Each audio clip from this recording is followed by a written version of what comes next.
I'm Dr. Rachael Gallagher, so I'm a research fellow here at Macquarie University in the Department of Biological Sciences. I'm a plant ecologist, and so plant ecologists are scientists who study the abundance and the distribution of, in my case, plants, but it might be animals or marine organisms. And with plants, we set out to discover how they make their living, using three types of ingredients, so the light, the water, and the nutrients that are available to them. And so without plants, it's worth pointing out that without plants, life on Earth, as we know it, would completely collapse. So almost every living organism relies on the oxygen that plants produce, and almost every living organism eats the leaves, fruits, or seeds either directly or indirectly through eating other animals that plants produce. So plants are a really fundamental part of what it means to live on Earth. And the work that I do is important because it's essential for us to be able to make better decisions about how to conserve species and how to conserve the environment. Without the kind of baseline information that me and my colleagues work on, we wouldn't have the kind of backup kind of information that you need to make proper decisions about how to conserve the environment. So that's a bit of information about me and what I do. So that's what a plant ecologist is. Today's presentation, I was asked to talk about, how I made the decisions that got me to the place where I am in my career today.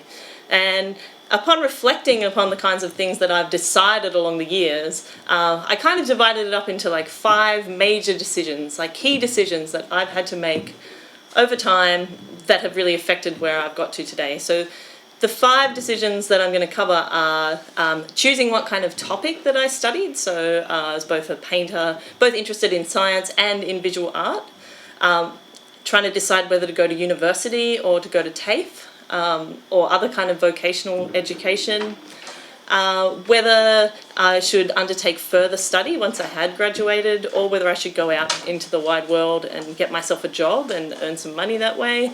And then the big decision for me for becoming a research scientist was, should I study for a PhD? And finally, a decision that I have recently had to wrestle with, which is, when is a great time to have children? When should you have kids when you've developed a career in science as a woman? Because it represents a major career interruption when you have kids. So a bit of background about me. I guess I was always a bit of a budding ecologist when I was a little kid, so I've always been interested in plants. Here's a picture of me, a kind of grainy picture of me and my grandpa. So my grandpa was really important in my life in introducing me to plants and how to grow plants. We spent a lot of time in the bushland together. I was raised on the central coast of New South Wales. And I learned to grow vegetables and grow plants from a really young age. And I was always keen to be learning something new, so I guess that's something that has carried through right into my research career. Always fascinated with learning new stuff. And so I always loved plants, but I also loved to paint and draw, and I had many kind of peaceful and enjoyable memories of doing lots of drawing and painting when I was a kid. So right from the beginning I had these 2 things that I was interested in my life. So you don't really get to study science in a kind of formal environment until you hit high school, I guess, which is where you guys are. So I did do plenty of science in high school. The things that I completed, so for my HSC, I studied biology. I started off studying chemistry in year 11, but I dropped that for my HSC, and I actually needed it down the track, and I kind of wish that I had stuck with chemistry at the HSC level, because the very first subject I had to do when I got to my science degree was Chemistry 101. So I always enjoyed maths too, and I liked statistics, especially in maths at school, but I did have a hard time kind of applying what we'd learnt to real-world situations. So in maths we did a lot of what seemed to me kind of esoteric stuff like calculus and algebra, and I was always complaining that I didn't know how I'd ever use this later in life. But now that I'm an ecologist, I know that understanding things like how things change over time, which is what you do when you do calculus, is like super important for understanding things like plant growth rates or the rate of population change. So I guess being interested in those kinds of mathematical subjects, it's always important to know that there are ways to apply those in the real world. So that was the science that I did inside high school. I also did science outside, so I did a lot of kind of extension activities, I guess you'd call them, like things that I did outside of school hours. So because I live close to Sydney, I had like access to universities around Sydney. So I went to a thing called the Siemens Science School. So this was run here at Macquarie, and they sort of take high school students from all over the state, so it's open to everyone, to do sort of 2 weeks of intensive biology or chemistry, or like getting a taste for what a science degree will give you. I also was involved in a thing called the Future Problem Solving Contest. So this was run in Melbourne once a year. It's run by schools all across the world, and there's quite a few schools in Australia that do it. It's a great way of kind of learning how to think laterally and learning how to ask research questions. And then I did a whole bunch of like workshops on how to use the resources that are at the State Library of New South Wales. So like actually being able to get in and know how to access the information that's in these big repositories of knowledge, like the big libraries in New South Wales, was important. So all this kind of thing encouraged my interest in research. But then when I finished my HSC, I guess I had my very first big decision that I had to make, which was art versus science. Do I go to art school, or do I pursue a university degree in biology? And I had strong enough marks to do a science degree, but actually chose to go to art school instead. And I just wanted to share a bit about how I decided, how I made that decision at the time. I guess I was young, and I was looking for a kind of adventurous path, so I followed my passion at the time, which really was for painting. So there's one of my paintings on the right there. Put a picture up there. And I was strongly encouraged by my parents to really make my own decisions. Neither of my parents were academics, so they were both teachers. Only my sister had been to, and my uncle had been to university before in my family, so it wasn't like there was a lot of pressure for me to attend university or go into a really strongly academic field. So yeah, I was encouraged to make my own decision. So I went to art school. I went to the University of New South Wales. They have an art school called the College of Fine Arts, and I met lots of great people, and it was an enjoyable experience. But ultimately, the Bachelor of Fine Arts that I was enrolled in really didn't turn out to be what I thought it would be.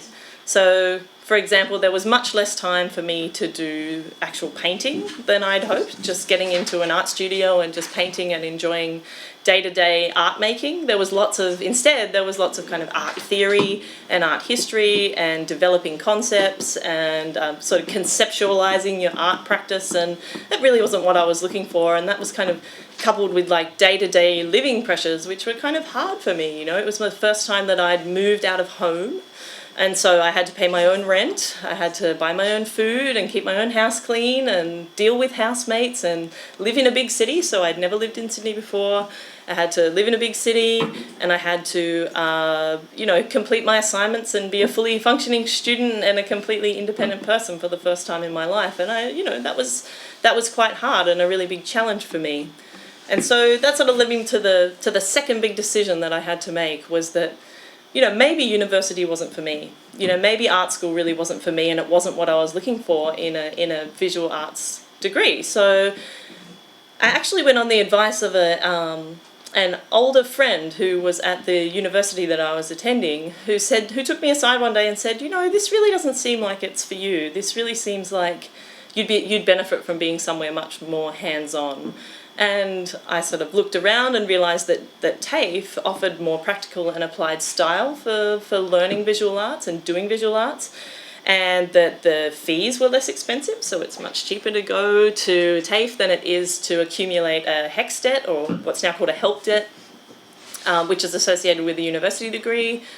And the TAFE that I wanted to attend was in a regional area, so it was in Newcastle. Newcastle's still a big city, but it's classed as a regional area, and so it was much cheaper for me to live there than it was to live in Sydney. So it relieved a lot of those kind of day-to-day pressures that I was feeling living in Sydney. And so that was my second big decision. And I stuck with TAFE and really had a wonderful time in Newcastle and completed my advanced diploma in visual arts at TAFE. But by 2001, I'd kind of become thirsty to do something more intellectually stimulating, I guess, than like I love to paint, and I actually came to really like the art theory side of things.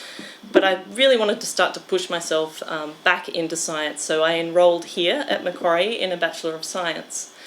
And it was a real new challenge for me and a return to my interest in biology. And I also thought that it would give me more stable job prospects. So spending a lot of time with artists, I spent, I could see the kinds of financial pressures that artists are under. It's a hard way to make a living, and you spend a lot of time working in alternate jobs rather than actually having time to do your art practice. So I was kind of looking around for kind of more stable job prospects, and I thought, well, I love the environment. I'd like to work perhaps for government and work in environmental management or environmental consulting, and so that's what brought me to Macquarie. I guess I chose Macquarie because I'd had previous experience here, so I'd done the Siemens Science School here, so I had a kind of level of familiarity with Macquarie, and I liked it here. They also had really great subjects in plant biology in third year, which is what I was completely interested in. I didn't really want to come and hug koalas or swim with dolphins or anything. I was always interested in doing a plant ecology degree, and Macquarie had a great reputation for that, so I decided to come here. And so the key lessons, I guess, I learnt from making this decision between university or TAFE, I went back and forth between the two, was that it's really important to kind of listen to advice openly and then make up your own mind about what's right for you. So that colleague who pulled me aside at art school and said, maybe this isn't for you, I really listened to her, and then I took that on board, and it actually was really helpful for me to make up my mind to listen to the opinion of someone older than me who had been through lots of career changes as well. But I guess it's important too to follow your instincts. If you're feeling like something's not suited to you, and the course isn't turning out to be something that you thought it would be, then you're better off to kind of follow your instincts and don't be afraid to take stock and change direction if it's going to be what's right for you. So science, like I said, science at Macquarie was great. I did my Bachelor of Science here, which is an undergraduate degree, so that's the first thing that you do when you get to university. You enroll in an undergraduate degree. And like I said, Macquarie offered lots of great plant subjects at all levels and a good reputation in plant ecology. But they also offered this thing called distance education, right? So that's kind of what we're engaged in here, right? You guys are scattered across New South Wales and I'm here in Sydney.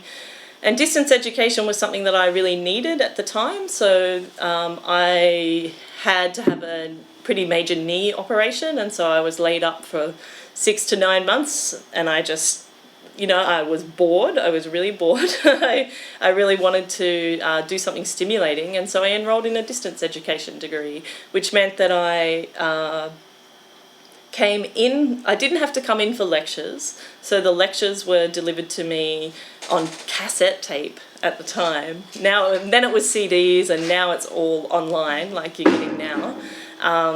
And we'd listen to our lectures and complete our assignments, and then we'd come in for practical, like blocks of a practical session. So we'd come in for like over a weekend or for a week during the holidays and do all our practical laboratory work that we had to do at that time. And I met some great friends that way, and I actually found that most of the people doing their degrees by distance education were sort of more mature aged people who had other careers and other jobs, and so they were really highly motivated to be there. They were giving up their precious time that they had outside of their work to come and restudy. So they were really enthusiastic and committed, got great marks, and I made really good friends. I even met my husband. So that's, I guess, lots of people meet their partners at university.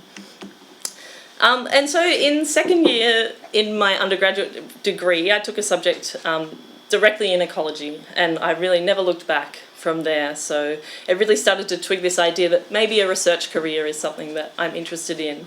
I met two really influential women, and they're on the bottom of these slides here. So two professors here at Macquarie, Leslie Hughes and Michelle Leishman. So these two women really took me under their wing when I was in second year and started giving me small amounts of paid work in ecology off their grants, and just really encouraged me to stick with it and to contemplate doing a research degree, which is something that you do when you finish your undergrad, as a real career path for me. And they made me really think about whether that was something that I wanted to do really early on, which was great because I kind of tailored the subjects that I did and the way that I thought about my university degree towards these are things that I might want to research or be part of in the future. So I can't thank them enough. And I guess the lesson here is to, really seek out those strong role models when you are in a university environment. Academics love it when you are really engaged and enthusiastic, especially in your undergraduate degree. They spend a lot of time doing administration and getting very focused on their particular research question. So it's really refreshing for them when young people come up and show an interest in what they're doing and get them stimulated with new ideas. So I guess your enthusiasm really shows at university. Although university is very different to school and very independent compared to school, it still does go a long way to remain enthusiastic and engaged with your lecturers. I think it's easy to become disengaged with the amount of non-face-to-face contact that we have at universities these days. People aren't going to lectures as much, they're listening to them online. But I think whenever you get the opportunity to engage with the lecturer or anyone in the department that you're interested in, you should really take it on board. So I graduated from my undergraduate degree in science in 2005, and then my third big decision was whether to do further study or whether to leave the university sector and go and get what people call a real job. So I actually decided to leave and get a job. So I worked at the Botanic Gardens in Sydney.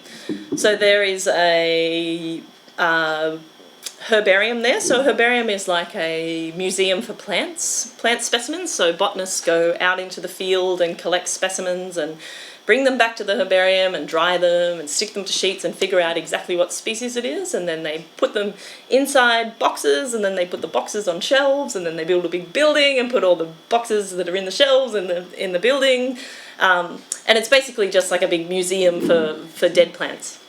But it helps us know which species we have in New South Wales and which ones we don't. So every state has its own herbarium. And so I volunteered at the National Herbarium of New South Wales during my undergrad. So I went in 1 day a week in the mornings to help with sewing the specimens onto the cards and preserving the specimens and sorting them into boxes. Just the kind of things that you do day-to-day work in a herbarium. And eventually that volunteering turned into paid work. So that's something that I would definitely recommend, is that if you really want to get into any field, whether it's science or media or anywhere, doing volunteer work is a really great way to get a foot in the door and get your face known and have people know about your skills. And I think less and less do I hear about people getting the job that they wanted without having volunteered somewhere beforehand. So if you can make time for doing a little bit of volunteering, maybe be strategic about where it is that you offer your time to, but it can definitely turn into paid work. And it turned into 3 or 4 years worth of paid work for me as part of a big project digitising all those specimens that are held in the herbariums around Australia. So there's about 6 million of those dried plant specimens, and the Commonwealth Government paid to have them all digitised over the last decade. So that's just everyone in our team sitting down, looking at each specimen and typing in its species name, where the specimen was found, and information about the kind of environment that was found in. And now all that information is available online for researchers to use, and actually I use it really strongly in my research area. I'll show you a bit later. So, like any funding, I guess, government funding dries up for particular projects. So when that project had kind of run out of money, I came back to Macquarie to work as a research assistant in some big labs and on some big projects. And so that gave me some really valuable research experience, which, you know, which was really important for me in terms of deciding whether I wanted to go on and actually do research as a career. So as part of that, I got to publish my first paper, so that was really exciting. So for scientists, we design studies and then we undertake them and then we write them up and we submit them to journals. And then the journals send them out for what we call peer review. So that means that other scientists are given a copy of your paper and they're asked to comment on it and make suggestions about how to improve it, whether it should be accepted or rejected to that journal.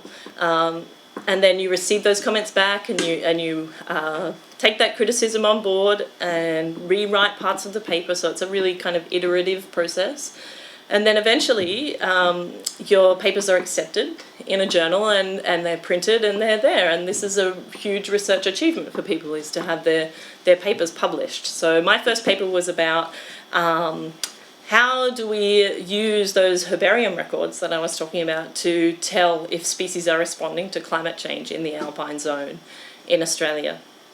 And yeah, it was a wonderful feeling to publish my first paper. It was a very exciting scientific moment for me. But it kind of led me, once I'd got to the point where I was publishing papers and I'd worked a lot with other researchers, I thought, well, I think I'm going to stick with this. But the only way to stick with research is to study a PhD. So for a PhD. So a PhD it's called a doctorate, and it allows you to do 3 or 4 years of really intensive study on one particular topic. And so these are really essential training for a career in research. If you want to run your own research projects and receive research funding and look to be a lecturer at universities, you'll need a PhD to do that. And they're typically funded via a scholarship, so it's not a lot of money, but it's enough to live on. People get scholarship top-ups as well, so little bits of extra money that come from outside agencies, like maybe the CSIRO or from within the university itself, to top up their scholarship so they can, survive a little better than just on a small PhD scholarship. And, PhDs offer just wonderful opportunities for things like travel, in my field, to do field work, so going out into different vegetation types and doing vegetation surveys. And also, they offer you the chance to become an international expert in something. And so my particular field is climbing plants, so I have the only PhD on vines in Australia, and it sounds kind of esoteric, I guess, but climbing plants are a hugely important component of the vegetation dynamics, especially in tropical areas, and we know very little about them. And so I have published a lot of papers about climbing plant ecology, and that's what I did my PhD on. So I've really contributed to the baseline knowledge, ecological knowledge of the world, and that makes me happy. I'm glad that I did it. And like I said, so you get to go and do fantastic travels all around the world. So here's me in the fynbos vegetation in South Africa. So fynbos is really low stature vegetation, really short shrubby vegetation, thousands and thousands of different species. So I went to South Africa in 2010 to work on a paper on acacia species, so wattles. A lot of the Australian wattles have been introduced overseas into places like South Africa, so because they grow very fast and they produce a lot of wood, and that wood gets used to fuel stoves and to warm people's houses in and around Cape Town and Johannesburg.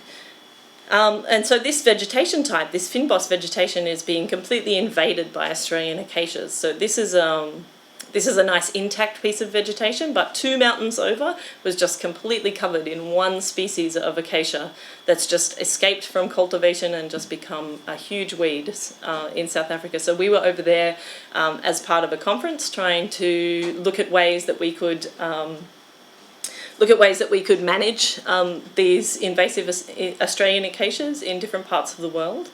And then the other picture there is me, a group of climbing plant ecologists that met last year in London from all over the world, tropical ecologists and but also biomechanics experts, all kinds of different experts who are interested in climbing plants. We met in London last year and we had a conference. And then at the moment I have a couple of those people in the picture there are visiting me actually today at Macquarie from the UK and the US, and we're working on a big paper on global climbing plant richness. So how many plants are there, how many climbing plants are there in the world, and how do we know that? How can we figure that out? So I'm lucky enough to, travel to exciting places, and that's something that I thought I might be able to do as well when I decided to leave trying to build a career as an artist and move into science. I thought, well, maybe there's better chance for me to be able to go overseas with my work if I do that. And that's really been the case. So my PhD has allowed me to do a couple of things. The first one being it's really allowed me to kind of create my own job, I guess. So at the moment I'm on what's called a research fellowship. So a fellowship is what you apply for after you've finished a PhD.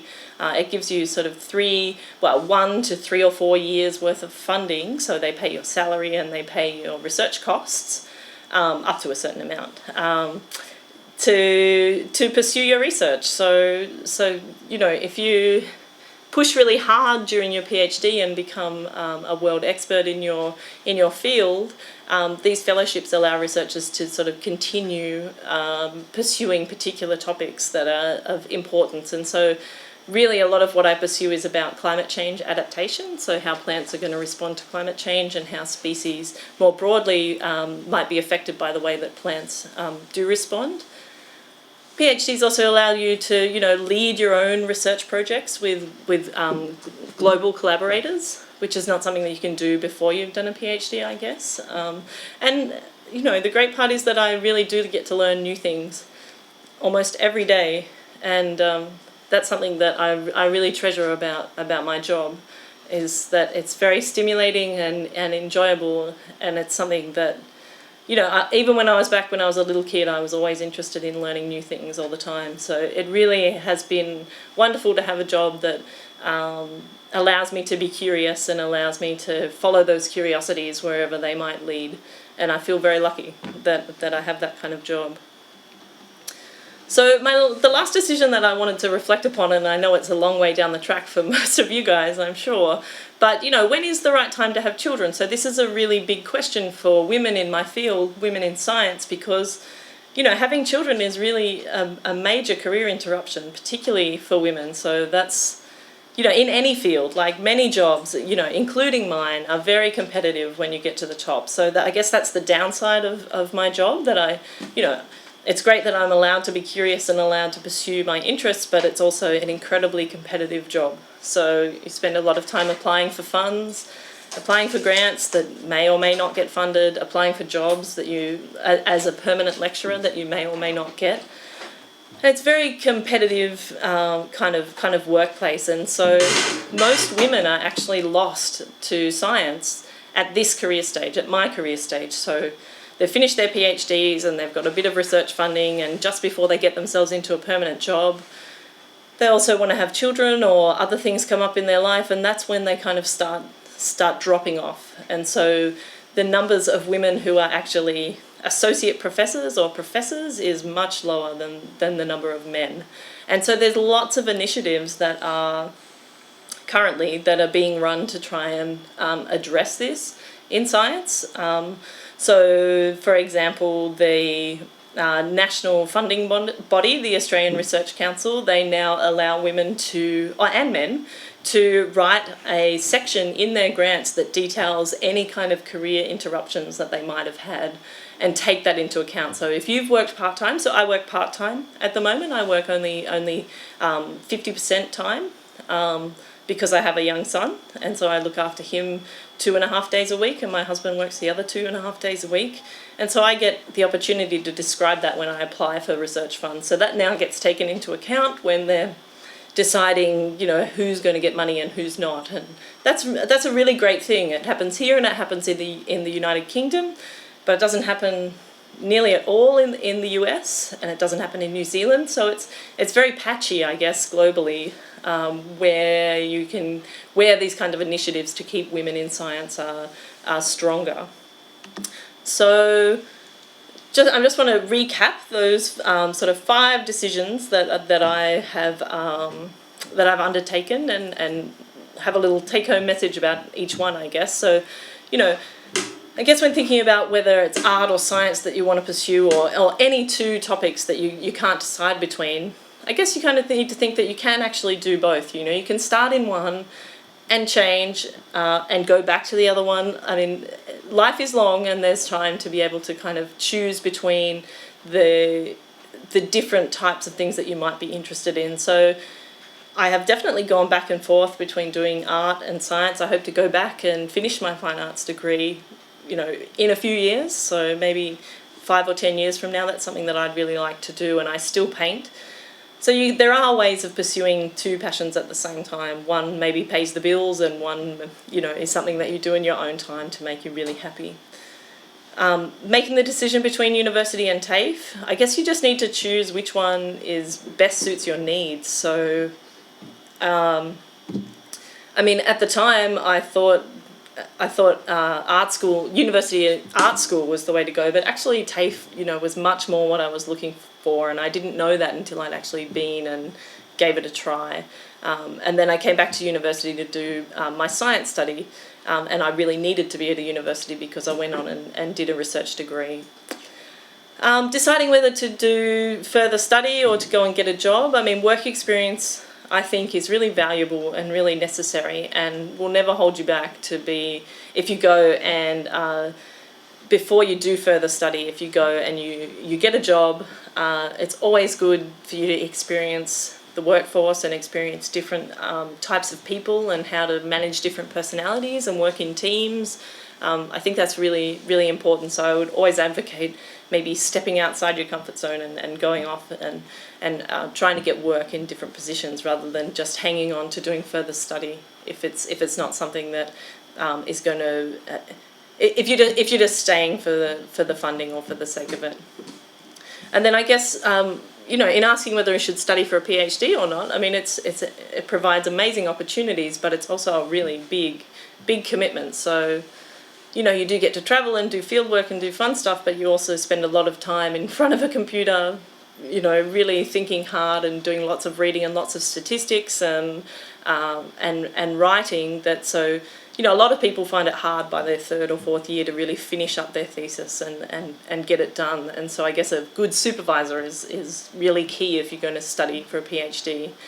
And then, way down the track, but if you're ever wondering when's the right time to have children, my friend said to me, look, there's never a good time. You just do it and you make it work. And I guess my piece of advice would be to always know that you have rights about flexibility and anti-discrimination when it comes to the flexibility that you need when you have a small child in your job. And that's, there are laws about being allowed to ask for flexible work hours and not being discriminated against because you have a child. And so that's my kind of take-home messages about those decisions that I've made over time. And then I thought to finish off, I'd just talk to you kind of briefly about what do I do? What do I do on a daily basis as a research scientist? And so a typical day might include things like devising and pushing forward my project. So every morning on my work days, I try not to schedule anything else between when I get on the train. So I live out of Sydney, so I get the train in. So when I get on the train and my lunch, that's my research time. And so that means when I say pushing forward projects, it might be collecting data sets together, analysing them, writing papers, going back and forth with collaborators. But I try not to schedule any kind of meetings or meeting with students or even going for coffee or anything anymore in those morning times, because my time's really precious to me now that I work part-time. And so I try and cram as much in the morning when my brain works. So my brain works much better in the morning between like 9 and 11. And so I like to get all my work done like my hard thinking work done then.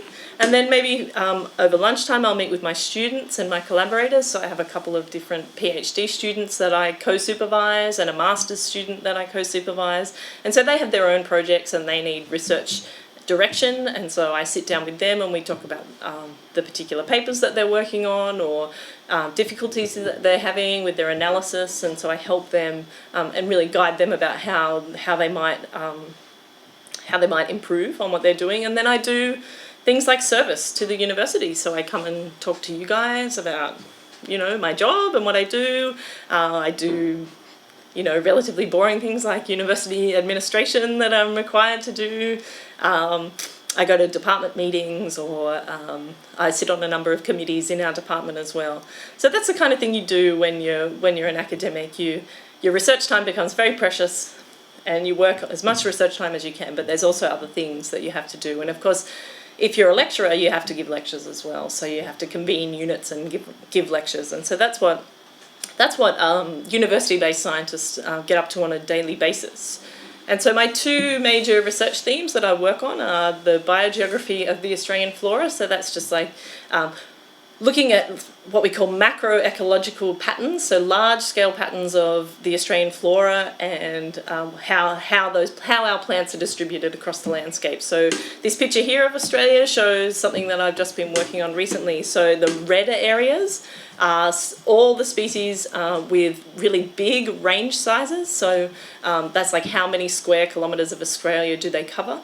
And the blue areas are the areas with really small range sizes. And so the reason that I'm interested in this and I want to know about range size in the Australian flora and sort of where small ranged and large range species are clustered is because range size is like inherently linked to extinction risk. So if you have a small range size, you're much more likely to be more vulnerable to going extinct, because you have a small population size, and so you don't have so many individuals for you to interbreed with, to interchange your genes with. Or if you have a small population size, you could be completely wiped out by a bushfire. The entire seed bank or the entire mature cohort of species could be completely wiped out. And so what I'm interested in is, finding areas of the Australian landscape that we could target for conservation because they have large numbers of really small range species. So that's places like the wet tropics up in Queensland, or southwestern Western Australia, or the southwest of Tasmania. So they're places that all have really small range species. And so I'm trying to write this up now. I'm going to write this paper up now and try and submit it to a journal, and then also, once it's accepted, try and drum up some kind of media interest in this work as well. And so the last thing, my other major research theme is, like I said, global patterns in lianas. So these are climbing plants, woody climbing plants. And some things I've done here are, so we published this book called The Ecology of Lianas last year, so I wrote a chapter for that on the Australian climbing plant flora. And then we're currently writing this paper about, what drives, like, where is the highest diversity of climbing plant species across the world? And so they're the red areas in that map that's shown here. And what drives this pattern? So is it about rainfall? Is it about temperature? Is it about how closed the forest canopy is? Those kinds of factors. And so this will give us baseline information on this biodiversity, this portion of biodiversity and its distribution across the globe. So I'm going to finish up talking now. So I'd love to take any questions. If you have anything that you'd like to ask about any aspect of my talk, go for it.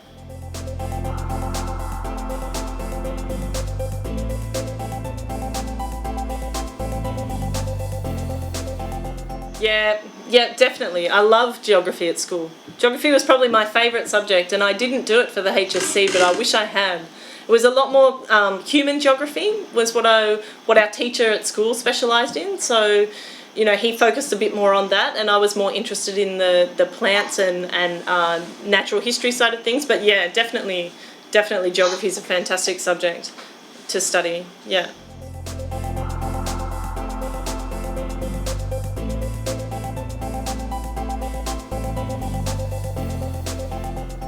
I don't know. I mean, I work a lot with people who are specialists in chemistry and physics, even though I never did it. I never did it at school, and I wish that I had. I mean, I guess it's hard to I guess physics is such a tough subject because it's so in the way that it's taught and the aptitude that individual students have for it. So, I mean, I really enjoyed biology, and actually biology is a subject that I think synthesizes a lot of different subjects. When you get to university, you do need a little bit of chemistry. So if I want to know, for example, how plants respond to different nutrient levels in soils, I need to be able to do a small amount of chemistry there so I can understand, you know, aluminium concentrations in soil or nitrogen concentrations. So I do get a bit of chemistry there, and I do get a bit of physics. So we are interested in the motion of water through plants and hydraulic architecture, like the shape of vessels and things inside plants. So we do use kind of physics equations in there. So biology does, especially at the university level, can really integrate those other what seem more difficult sciences into it. And so I think, you know, I think pursuing biology, even if you get to university and you do biology, you'll still be called on to do other scientific disciplines. Yeah.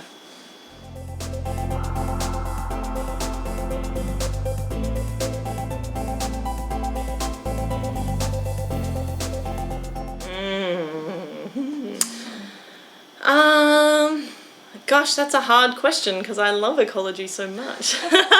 Just Yeah. I guess probably. I guess I do like spatial geography. So I guess things like how not just vegetation but all kinds of different patterns change over space. So that sounds kind of crazy, I guess, but I guess we call it like spatial statistics. So I would have been interested in that, I guess. It's such a hard question because I've never, like I said, I've never looked back. I really love ecology. I wouldn't have become a chemist. I wouldn't have become a chemist or you know, someone who spends a lot of time in the lab. I really wanted to be someone who was out in the field with plants, doing survey work and actually looking at what species occur in different places. Yeah.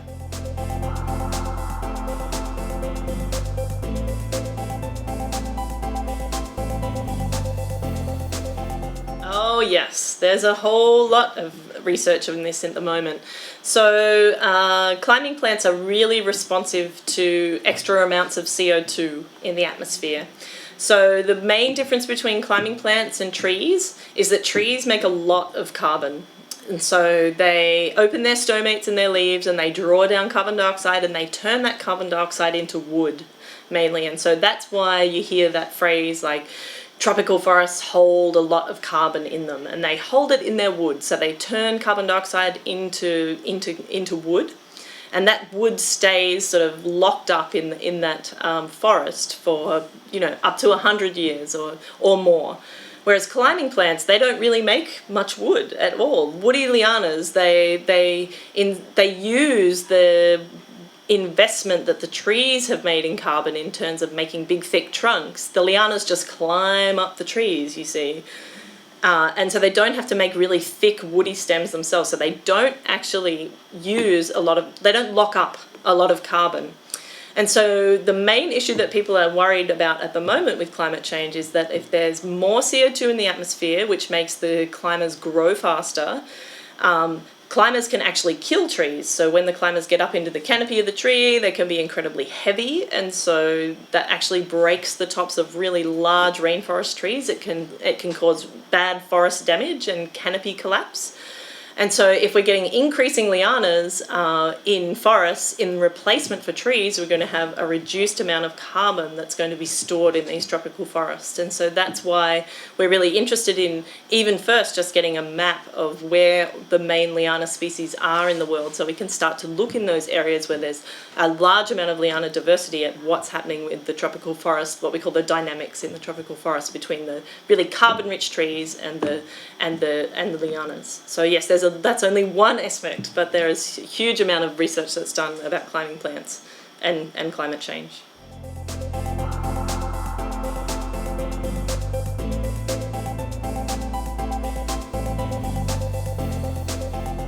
About 70% of climbing plants go clockwise, and then about 30% go anti-clockwise when they hit a support. So climbers send out like a leading tendril, we call it, that sort of does this motion, right? Like feels around its environment in slow motion, feeling for something that it can grab onto, and then it hits something that it can grab onto, like a tree or a stick or whatever you want it to climb up, and it can sense the cells that touch the edge of that support can tell that they've touched something, and they start to twine and go up the support.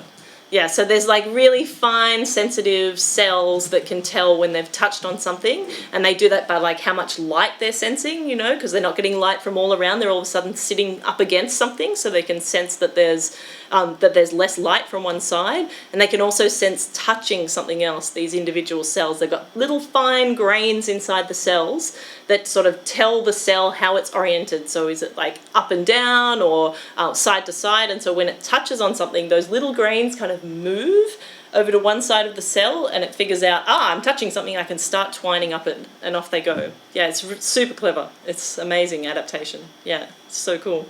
Thanks, guys.